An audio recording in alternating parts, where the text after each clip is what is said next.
नमस्कार, एनटिभी कोहलपुर समाचारमा स्वागत छ। म सदिक्षा शाह। सुरुमा प्रमुख समाचार। बाँके जिल्लामा पुनः लकडाउन गरिँदै आइतबारबाट 3 दिनसम्म जिल्लाभर अति आवश्यक बाहेकका सेवा बन्द हुने। देशभर आज 274 जना कोरोना संक्रमित थपिए। प्रदेश 5 कर्णाली र सुदूरपश्चिममा 75 जना थप संक्रमित। कैलालीमा बाढीले विनाश, भजनी नगरपालिकामा 4 जना बेपत्ता। टिकापुरमा 30 घर भत्कियो, 6,500 परिवार विस्थापित। र आकाशिदो सुनको भाउले लाखै छुन लाग्यो। आज 1 तोलाको मूल्य 79,000 रुपैयाँ।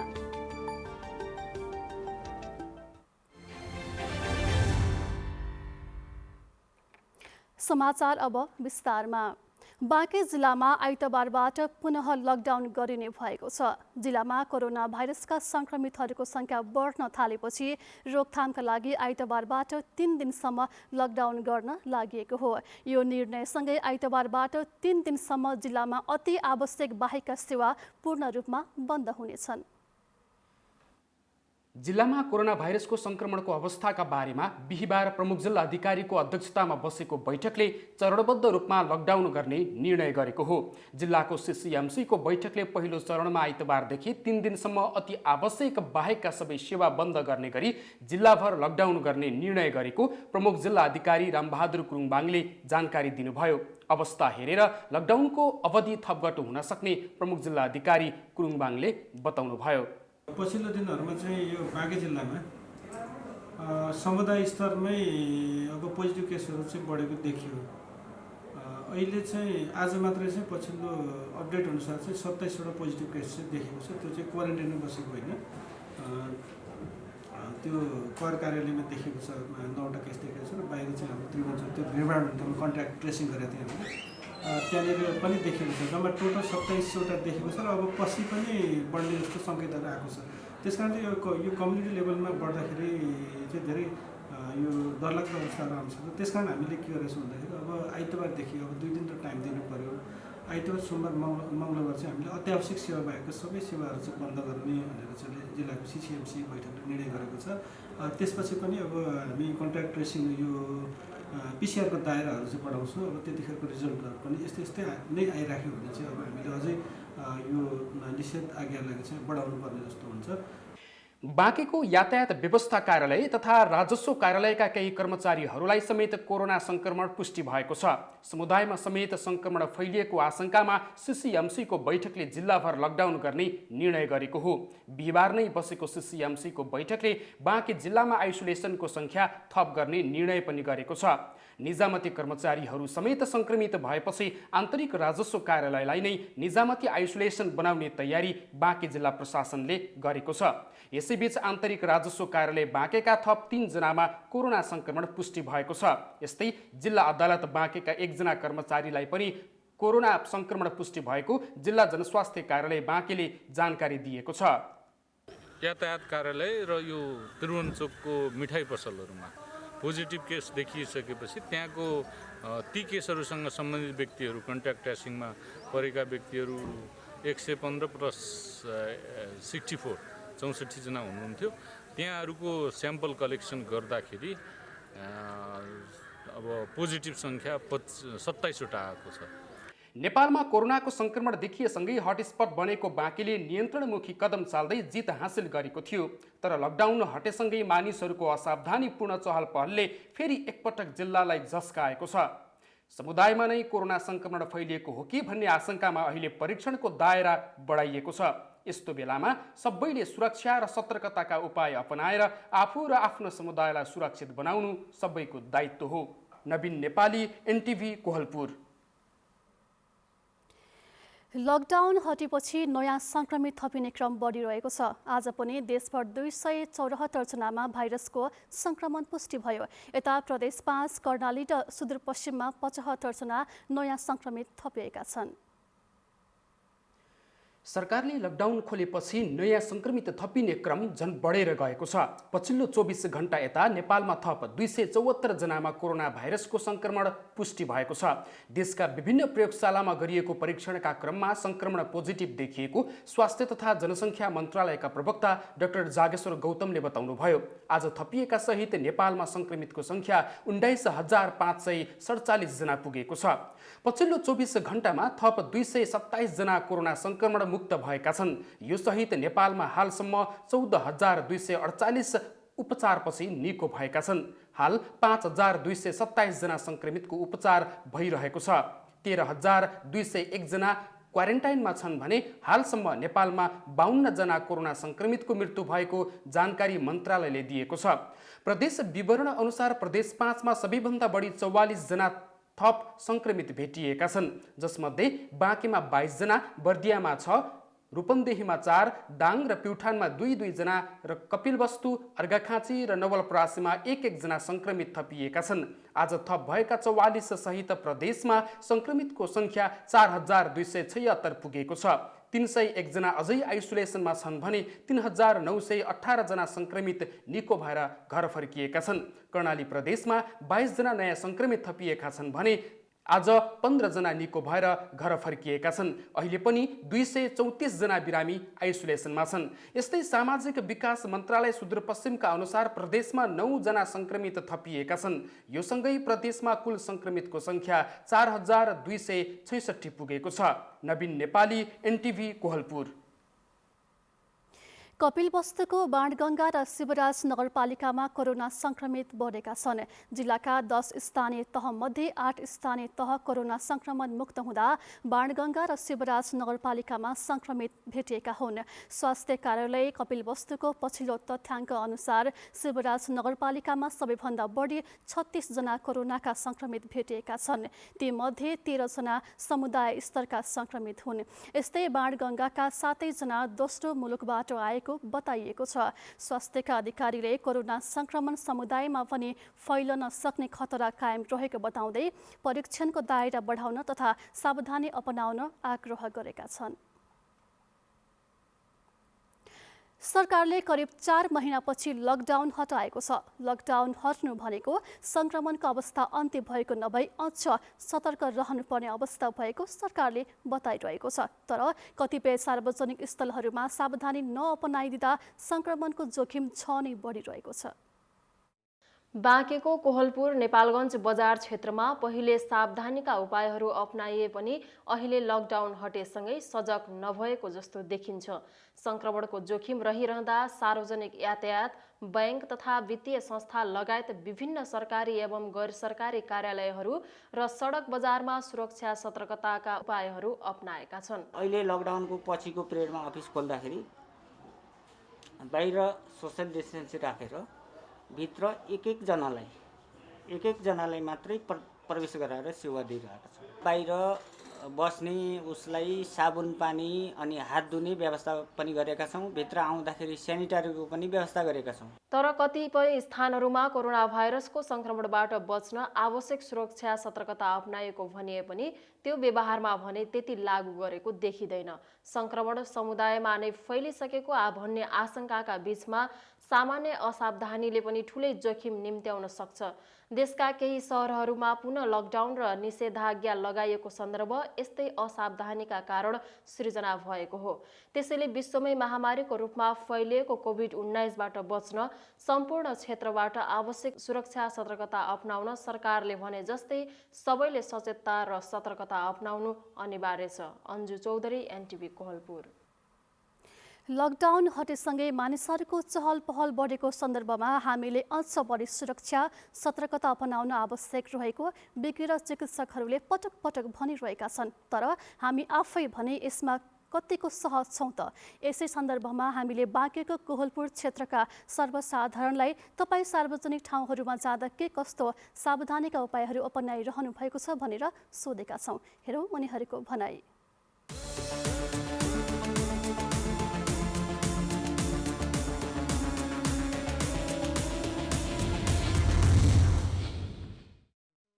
आफै जानी बुझेर मास्क बोक्ने धेरै मान्छेको भिडमा युज गर्ने, आफूलाई अलि त युज गर्न अलि ह्याबिट छैन भने अलि खाली ओपनमा अब सोसल डिस्टेन्सलाई मध्यनजर गरेर खोलेर राख्नु पनि सकिन्छ। अब अलिकति सोसल डिस्टेन्स कराउड एरियातिर पुग्यो भने युज गर्ने, अब सकिन्छ सानो सेनिटाइज बोकेर बेला बेला युज गर्ने, एकअर्कासँग बोल्दाखेरि मान्छेको पर्सनालिटी कस्तो छ उहाँहरूलाई पनि एउटा अपमान नगरेर आफै नै अन्डरस्ट्यान्डिङमा सेभ हुने। अब यो अवस्थामा हामी टाढा बसेर बोल्नुपर्छ है साथी हो, बहिनी हो, दाजुभाइ हो भनेर आफू बस्दा त्यही नै राम्रो। मैले एउटा नर्मली देखेको त्यही नै हो, मैले जानेको त्यही नै हो। सबैले मास्क प्रयोग गरिदिनु पर्यो। जस्तै अहिले म नेपालगञ्जबाट आउँदै थिएँ, त्यहाँ चेक भइरहेको थियो राजामा, अनि सुरक्षाकर्मी सरहरूले अब मास्क नलगाएको लगाएको हेर्ने पनि गरिराख्नु भएको थियो। अब मैले त मास्क प्रयोग पनि गरेको छु। अब घरमा भन्ने भने तपाईँको अब सेनिटाइजरहरू पनि अब प्रयोग त गरिरहेको छु। अब आफ्नो सुरक्षा आफै अपनाउनु पर्ने हुन्छ। सबभन्दा पहिला त अब सतर्कता अपनाउनु पर्छ। हामीले सामाजिक दूरी जुन राज्यले गरेको एउटा निर्देशन छ त्यो निर्देशन हामीले पालना गर्नु, नागरिकले पालना गर्नुपर्छ। त्यो पालना गर्नु भनेको सामाजिक दूरी कायम गर्नु नितान्त आवश्यकता छ र मास्क लगाउन आवश्यक छ। भिडभाडमा जानु हुँदैन। किन भन्दाखेरि अहिले तपाईँको ब्याङ्कहरू खुलिरहेको छ, विभिन्न अरू पसलहरू खुलिरहेको छ, गाडी खुलिरहेको छ।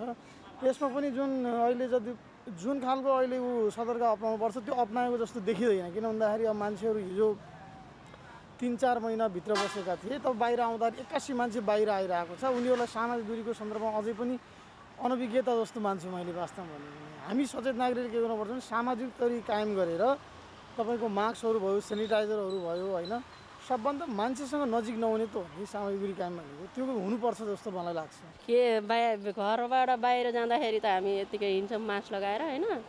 घरमा भित्र पस्दाखेरि मोटर चलाउने, अनि सबै कपडाहरू बाहिर नुहाएर अनि बल्ल भित्र पस्छौँ। सबैजना त्यस्तै गर्नु होला भन्नु। अनि बच्चालाई पनि त्यही, अनि साबनले हात नधोएछन्, यसले पनि सिकिसके भन्छ आफै। हात नधोएर आमा त ला भित्र जानुभयो भन्छ कि छिटो। यसले पनि सम्झाइदिन्छ। कहिले जान्नौँ हामी यो बाहिर फालेर एउटा फेरि कतै गयो भने फेरि बदल्नुलाई यहाँ अब देखाउनु त भएन। 2टा मास्क लिएर हिँड्छु कि जहिले पनि म। हात धोएर भित्र जान्छु, मास्क लगाउँछु मम्मीसित, अनि फेरि प्युठान जाँदाखेरि मास्क लगाउँछु, अनि फेरि घर आउँदाखेरि पनि मास्क लगाउँछु, अनि फेरि साबुन लगाएर भित्र पस्छु, अनि फेरि त्यहाँबाट मम्मीसित जे माग्नु छ माग्छु।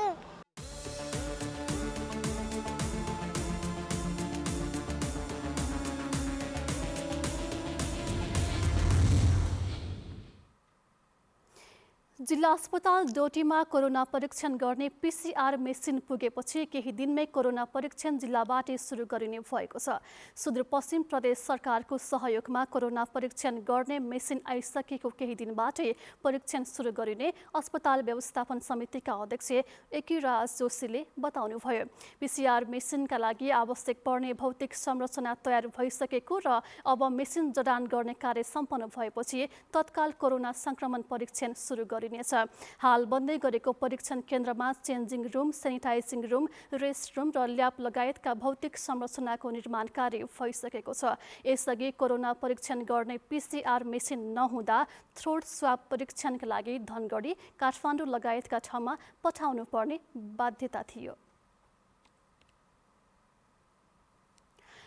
पाल्पामा पितृप्रसाद खिर खाएर बिरामी पर्नेको संख्या 55 पुगेको छ। गत आइतबार पितृप्रसाद खाएकाहरूमा टाउको दुख्ने, बान्ता हुने, पखाला लाग्ने, ज्वरो आउने जस्ता लक्षण देखिएपछि उपचारका लागि अस्पताल भर्ना भएका छन्। बिरामी मध्ये 38 जनाको तानसेन स्थित लुम्बिनी मेडिकल कलेजमा उपचार भएको छ भने 17 जनाले रामपुर अस्पतालमा उपचार गराएका छन्। सबैजनामा एकै खालको लक्षण देखिएको बताइएको छ। सबैजना एउटै भोज बाट बिरामी भएको हुँदा खानामा प्रयोग भएको कुनै खाद्यान्नबाट संक्रमण फैलिएको हुन सक्ने उपचारमा संलग्न चिकित्सकहरूले बताएका छन्। समाचारको क्रम जारी छ, एकैछिन विश्राम।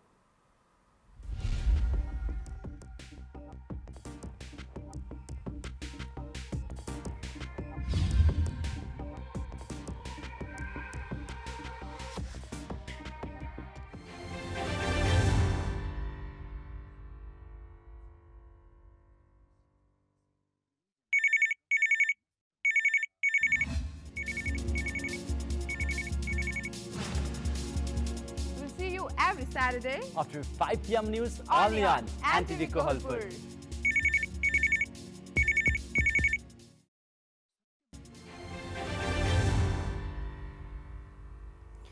समाचारमा पुनः स्वागत छ। अब बाँकी समाचार। लगातारको वर्षाले कैलालीका 6,500 घर परिवार डुबानमा परेर विस्थापित भएका छन्। जोशीपुर गाउँपालिका र भजनी नगरपालिका सबैभन्दा बढी प्रभावित भएका हुन्। बाढीले बगाएर भजनी नगरपालिकामा 4 जना बेपत्ता भएको इलाका प्रहरी कार्यालय भजनीका प्रहरी निरीक्षक जनक धामीले बताउनुभयो। भजनीमा 2180 परिवार बाढीबाट प्रभावित भएको जिल्ला प्रशासन कार्यालय कैलालीले जनाएको छ। टिकापुरमा बाढीले 30 घर भत्किएको छ। जोशीपुर गाउँपालिकामा 2315 परिवार र जानकी गाउँपालिकामा 1000 र टिकापुर नगरपालिकामा 825 परिवार डुबानमा परेका छन्। डुबानमा परेका परिवारलाई नेपाल प्रहरी, सशस्त्र प्रहरी र नेपाली सेनाको टोलीले उद्धार गरेको प्रमुख जिल्लाधिकारी एके राज बोहराले बताउनुभयो। विस्थापित परिवारलाई विद्यालयमा राखेर स्थानीय तहले राहत समेत वितरण गरेका छन्। गुल्मीको रेसुङ्गा नगरपालिका स्थित तमखास सिमलटारी सडकमा माथिबाट ठुला ढुङ्गाहरू खस्दा यात्रा जोखिमपूर्ण बनेको छ। जिल्लाको सदरमुकाम तमखास भित्रिने अति व्यस्त मानिने सडकमा कतै पहिरो खसेको छ भने कतै ठुला ढुङ्गाहरू खस्ने गरेको छ, जसका कारण सवारी साधन र पैदल यात्रा गर्नेहरू जोखिम मोलेर हिँड्नुपर्ने बाध्यता रहेको यात्रुहरूले बताएका छन्। पहिरोले ठुलो क्षति हुन नदिन सडकमाथि पहिरोमा अड्किएका ढुङ्गाहरू र सडकमा खसेको पहिरो हटाउनु पर्ने यात्रुहरूले माग गरेका छन्। भारतद्वारा अतिक्रमित कालापानी, लिम्पियाधुरा र लिपुलेक लगायतका क्षेत्रमा नेपाली नागरिकहरूको आवागमन रोक्न भन्दै भारतले स्थानीय प्रशासनलाई पत्र पठाएको छ। नेपाली नागरिकहरूले आफ्नो देशको भूभागमा स्वतन्त्र रूपमा हिँडडुल गर्न सक्ने र त्यसमा रोक लगाउन नमिल्ने जवाफ नेपाली पक्षले पठाएको छ। नेपाल सरकारले लिम्पियाधुरा, लिपुलेक, कालापानी सहितको राजनैतिक नक्सा जारी गरेपछिको समयमा सीमा क्षेत्रमा भारतीय प्रशासनले निगरानी बढाएको छ। यसैबीच भारतको उपजिल्लाधिकारी धारचुलाका अनिल कुमार शुक्लाले असाढ 30 14 जुलाईमा जिल्ला प्रशासन कार्यालय दार्चुलालाई पत्र पठाएर अवैध रूपमा नेपालीहरू सीमा पार गर्न खोजेको भन्दै रोक्नुपर्ने बताएका थिए। भारतीय पक्षले नेपाललाई पत्राचार गरेपछि नेपालको तर्फबाट जिल्ला प्रशासन कार्यालय दार्चुलाले साउन 13 गते भारतीय पक्षलाई पत्रको जवाफ पठाएको छ। पत्रको जवाफ फर्काएको बारेमा बताउँदै दार्चुलाका प्रमुख जिल्ला अधिकारी शरद कुमार पोखरेल, हाम्रो ऐतिहासिक जुन 1816 मा जुन ऐतिहासिक गोली सन्धि हो नेपाल र इन्डिया कम्पनीको बीचमा, त्यस बीचमा भएको सम्झौताको धारा 5 मा भएको व्यवस्था अनुसार र तत्कालीन नक्साहरू र ऐतिहासिक सबुत प्रमाणको आधारमा ती अघि भनिएका भूमिहरू हैन, गुजी, नापी, कुटी, अब के अरे लिम्पियाधुरा, लिपुलेक लगायतका भूभागहरू चाहिँ नेपालकै भूभाग रहेको भन्ने कुरा त्यहाँ प्रष्ट रहेको व्यवस्था छ। त्यो नेपालको भूमि भइसकेको सन्दर्भमा नेपालीहरूको आवागमनलाई कसैले बाधा अवरोध गर्न पाइँदैन भन्ने कुरा हामीले भनेका छौँ हैन। र नेपालीहरूले आफ्नो भूमिमा स्वाभाविक रूपले चाहिँ आवत जावत मुभमेन्ट गर्न पाउने भएको हुँदा त्यसतर्फ चाहिँ कतैबाट बाधा अवरोध हुनु हुँदैन भनेर हामीले चाहिँ सम्बन्धित पक्षहरूलाई त्यस बारेमा जानकारी गराउँदै यस्तो नगर्न भनेर चाहिँ हामीले पत्रचार गरेको अवस्था हो।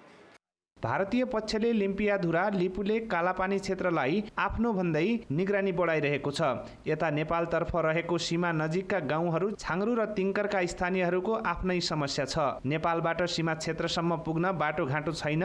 अहिले नेपाली सेनाले बाटोघाटो निर्माण गरिरहेको छ। तत्काल सीमा क्षेत्रमा राज्यको उपस्थिति गराउनेतर्फ नेपाल सरकार लागिरहेको बताउँदै पुनः प्रमुख जिल्ला अधिकारी पोखरेल, गृह मन्त्रालयमा अनुरोध गरेका छौँ। त्यसको लागि माथिबाट निर्देशन प्राप्त हुने बित्तिकै बजेट पनि छुट्टिनु पर्यो, त्यो अनुसार कर्मचारी व्यवस्थापन हुनु पर्यो हैन। हामी भवन खोज्छौँ तत्काल भाडामा, पछि बनाउनुपर्छ, सो अनुसारको संरचना पनि बनाउनु पर्ला। त्यसतर्फ हामी चाहिँ क्रियाशील भएर गृह मन्त्रालयमा अनुरोध गरी पठाइसकेको। सीमा क्षेत्र अहिले कोरोना भाइरसको कारण बन्द रहेको छ। नागरिकहरूमा सीमा विवाद बारेमा खासै प्रभाव परेको देखिँदैन। तर सीमा विवादका कारण आगामी दिनमा पर्ने प्रभावलाई कम गर्नका लागि नेपाल सरकारले कूटनीतिक पहलबाट समस्या समाधान गर्नुपर्ने बताउनुहुन्छ नेपाल पत्रकार महासङ्घ दार्चुलाका अध्यक्ष शङ्कर सिंह धामी। हो, नागरिक लेभलमा प्रत्यक्ष रूपमा प्रभाव परेको छैन, तर अलिकति मनोवैज्ञानिक असर चाहिँ पर्न सक्दछ। नेपाल सरकारले आन्तरिक रूपमा आफ्नो भूगोलमा सुरक्षा गर्ने दायित्व पनि छ। खास गरी जुन भारतले अतिक्रमण गरेर बाँकी रहेको जुन भूगोल छ व्यासहरूको, त्यो क्षेत्रमा राज्यको उपस्थिति दरोहरुमा गराउने। नेपाल टेलिभिजनका लागि कृष्ण धामी, सुदूरपश्चिम प्रदेश, दार्चुला। प्रदेश नम्बर 5 को स्थायी राजधानी तथा औद्योगिक व्यापारिक सहरको रूपमा रहेको बुटवलको मुख्य सडक जीर्ण बन्दा सवारी साधन र यात्रुले निकै शास्ति खेप्नु परेको छ। बुटवलको मध्य बजार अस्पताल लाइनदेखि ट्राफिक चौकसम्मको करिब 1 किलोमिटर लामो सडक विगत लामो समयदेखि जीर्ण अवस्थामा रहेकोले स्थानीयले समेत निकै शास्ति भोग्दै आएका छन्। पूर्व पश्चिम महेन्द्र राजमार्ग र उत्तर दक्षिण सिद्धार्थ राजमार्गका दुवै सडकमा परेका ठूला खाल्डा खुल्डी मर्मत गर्न सम्बन्धित निकायले कुनै चासो नदेखाएकोले यात्रु र स्थानीय व्यवसायीको गुनासो रहेको छ। लकडाउनका कारण समयमै मर्मत सम्भार गर्न नसकिएको र लगत्तै वर्षायाम सुरु भएकाले तत्काल काम गर्न कठिनाई भएको सडक डिभिजन कार्यालय बुटवलले जनाएको छ। वर्षायाम सकिना साथ सडकको मर्मत गरिने कार्यालय प्रमुख मेघराज मरासिनीले बताउनुभयो। समाचारको क्रम जारी छ, एकैछिन विश्राम।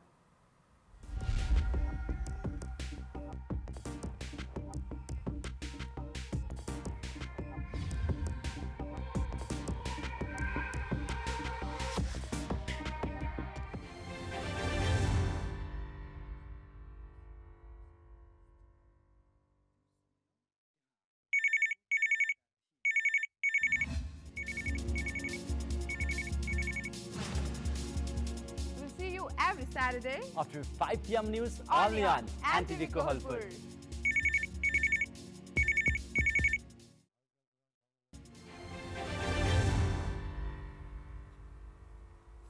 तपाई एनटीभी कोहलपुर हेर्दै हुनुहुन्छ। अब बाँकी समाचार। रोल्पाको माडी गाउँपालिकाको बासना पुनको अहिले सहारा कोही छैन। एक छोरा र 3 छोरीको आमा बासना पुनको श्रीमानको मृत्युपछि अहिले एक्लै हुनुहुन्छ। आफ्नो दैनिक छाक टार्न खोलामा गिटी कुट्नु पर्ने बाध्यता छ। सन्तानले नहेरेपछि खोलामै दिन बिताउन बाध्य बासनालाई भविष्यमा के गर्ने भन्ने चिन्ता परेको छ। सरकारले दिँदै आएको सामाजिक सुरक्षा भत्ताले केही राहत मिलेको भए पनि त्यो पर्याप्त नभएको उहाँको भनाइ छ। रुकुम पश्चिमको मुसिकोट नगरपालिकामा रहेको शीतल पोखरीलाई पर्यटन प्रवर्धन र प्रसार गर्ने उद्देश्यले संरक्षण गर्न लागि छ। वर्षौंदेखि ओछेलमा पर्दै आएको शीतल पोखरीभित्र शिव मन्दिर लगायत विभिन्न भौतिक संरचना निर्माण गरेर संरक्षण गर्न लागि हो।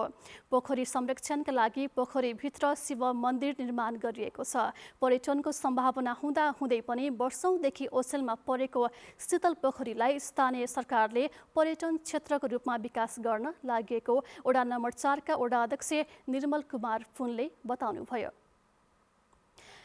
अब आर्थिक समाचार।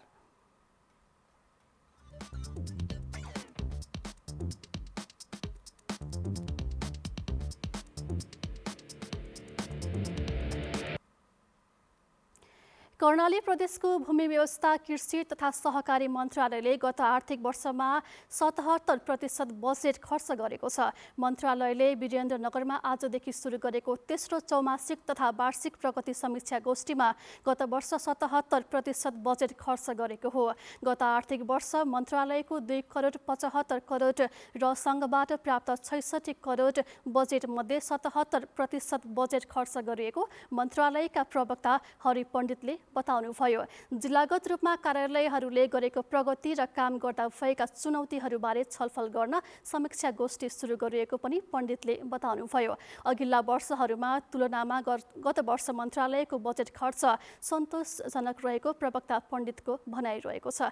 उहाँले चालु आर्थिक वर्षमा मन्त्रालयको बजेट प्रभावकारी रूपमा कसरी खर्च गर्न सकिन्छ भन्ने विषयमा पनि समीक्षा हुने उल्लेख गर्नुभयो। गोष्ठीमा मन्त्रालय अन्तर्गत रहेका 25 वटा कार्यालयका प्रमुख तथा प्रतिनिधिहरूले जिल्लागत रूपमा गरेको प्रगति र चुनौतीबारे प्रस्तुति गर्नेछन्। सुनको मूल्य बढेर 1 लाख रुपैयाँ छुने लागेको छ। बजारमा छापामाल सुन प्रति तोला 79,000 रुपैयाँमा कारोबार भएको नेपाल सुन चाँदी व्यवसाय महासङ्घले जनाएको छ। स्थानीय बजारमा केही दिन यता निरन्तर उकालो लाग्दै आएको सुनको मूल्य आज प्रति तोला 500 रुपैयाँले बढेको हो। केही साता यता निरन्तर उकालो लागिरहेको सुनको मूल्यले हरेक दिन जस्तै नयाँ रेकर्ड पनि बनाइरहेको छ। नेपाली बजारमा सुनको यो मूल्य अहिलेसम्मकै धेरै हो। त्यस्तै तेजाबी सुन पनि 98,560 रुपैयाँ पुगेको छ। गएको एक वर्षमा सुनको बजार मूल्य 39,300 रुपैयाँले बढेको छ। गत वर्ष आजका दिन स्थानीय बजारमा 1 तोला सुनको मूल्य 59,700 रुपैयाँ थियो। कोरोना भाइरसका कारण सुरक्षित लगानीका रूपमा सुन किन्नेहरू बढेपछि विश्व बजारमा नै सुनको भाव बढेको छ। भाव बढेपछि सुन किन्ने भन्दा पनि बेच्नेहरू बढेको सुन व्यापारीहरूले बताउँछन्। लकडाउन यता कैलालीमा दैनिक उपभोग्य सामग्रीको मूल्य निकै बढेको छ। मूल्य वृद्धिको मारमा परेका आम नागरिकलाई राहत दिन स्थानीय प्रशासनले अखाद्य वस्तु बेच्ने र कालोबजारी गर्न खोज्ने 17 व्यवसायीलाई 15 लाख रुपैयाँ जरिवाना गराइसकेको छ। कोरोनाका कारण विश्व अर्थतन्त्र नै प्रभावित बनेको छ। दैनिक ज्यालादारी गरेर खानेहरूको जीवन अझ कठिन बनेको छ। तर यही बेला दैनिक उपभोग्य सामग्रीमा भएको मूल्य वृद्धिले उपभोक्ताहरू हैरान बनेका छन्।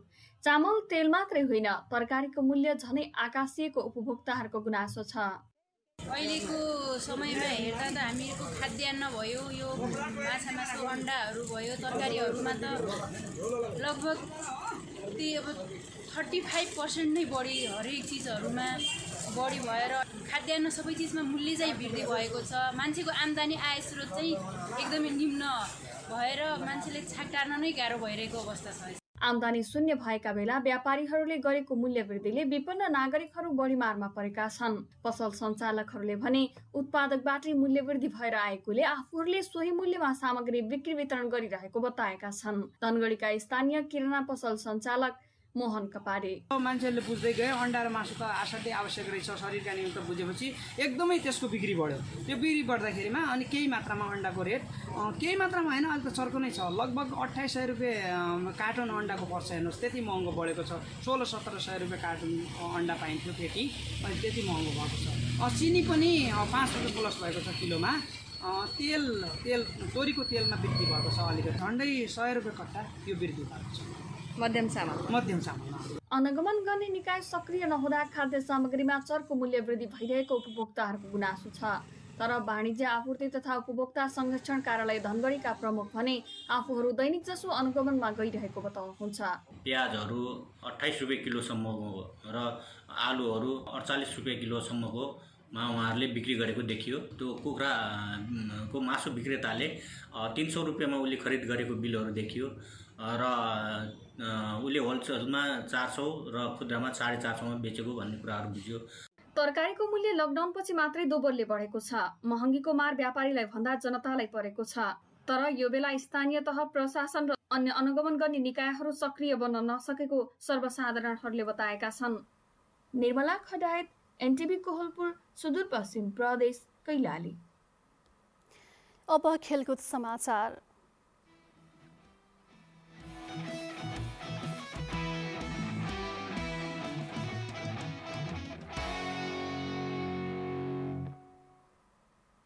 नेपाल क्रिकेट सङ्घ क्यानले भदौ पहिलो साताबाट राष्ट्रिय क्रिकेट टोलीको प्रशिक्षण सुरु गर्ने तयारी गरेको छ। नेपाल सरकारले लकडाउन अन्त्य गर्दै भदौ 1बाट अन्तर्राष्ट्रिय खेललाई प्रशिक्षणको अनुमति दिएपछि क्यानले पनि प्रशिक्षण सुरु गर्ने तयारी गरेको हो। कोभिड-19 को संक्रमणका कारण जारी भएको लकडाउनको कारण 4 महिनादेखि देशभित्र खेलकुद गतिविधि ठप्प भएको छ। तर सरकारले बनाएको मापदण्डको पालना गर्दै प्रशिक्षण सुरु गर्न लागि क्यानले जनाएको छ। राष्ट्रिय टोलीको प्रशिक्षणका लागि स्वास्थ्य मन्त्रालयको सहयोगमा क्यानले खेलाडी र प्रशिक्षण स्थलका सहयोगी कर्मचारीहरू सबैको PCR परीक्षण पनि गर्ने भएको छ। अब मौसम।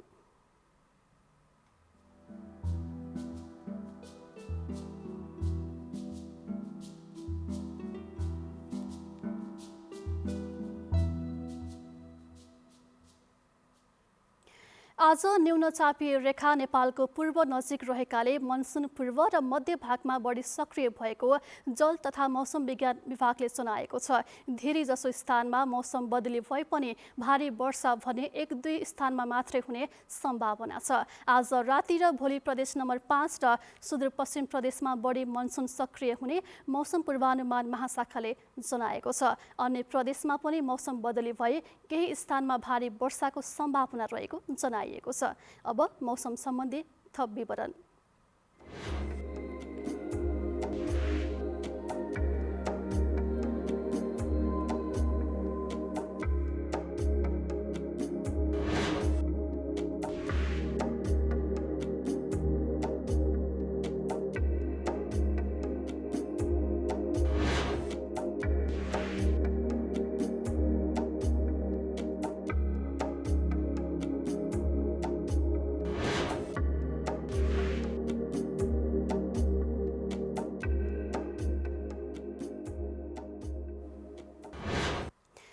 समाचारको अन्त्यमा प्रमुख समाचार पुनः एकपटक। बाँके जिल्लामा पुनः लकडाउन गरिँदै आइतबारबाट 3 दिनसम्म जिल्लाभर अति आवश्यक बाहेकका सेवा बन्द हुने। देशभर आज 274 जना कोरोना संक्रमित थपिए। प्रदेश 5 कर्णाली र सुदूरपश्चिम प्रदेशमा 75 जना थप संक्रमित। कैलालीमा बाढीले विनाश भजनी नगरपालिकामा 4 जना बेपत्ता। टिकापुरमा 30 घर भत्कियो। 6,500 परिवार विस्थापित। र आकाशिदो सुनको भावले लाखौं छुन लाग्यो। आज 1 तोलाको मूल्य 79,000 रुपैयाँ।